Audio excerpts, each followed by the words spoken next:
The film that I watched was Gallipoli, and that film begins in Western Australia, following Archie, a young man preparing for a race a few days later. After he finishes that race, he decides that he's going to enlist in the army, but is rejected because he is too young.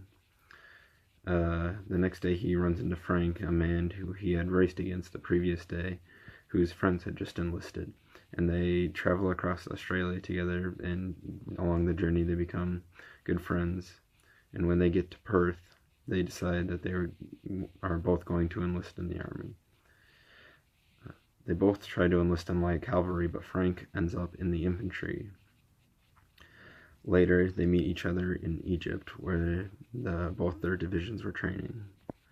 Archie manages to get Frank transferred to the light cavalry, and the two go to Gallipoli together.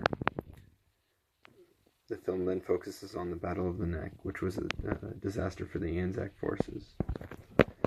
I believe that overall the film was great. The pacing was good, and for the most part.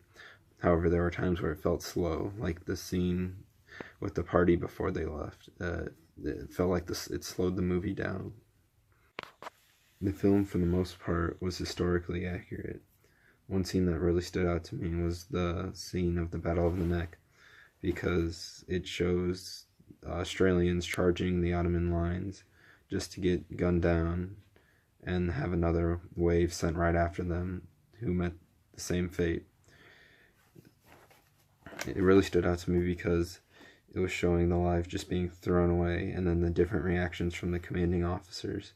The one who didn't see it, who was behind the lines in a command center, who was uncaring and just wanted to take the objective, versus the one who was in the trench with them, who saw it, who didn't want to send anymore.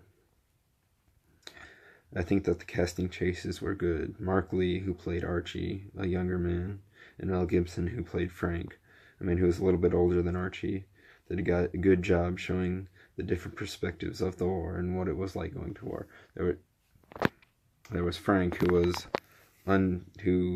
didn't want to do it for glory or anything. He just needed a job. And then there was Archie, who was motivated by patriotism to go and fight the Ottomans and stop the Germans, and who wanted to seek some kind of glory from it.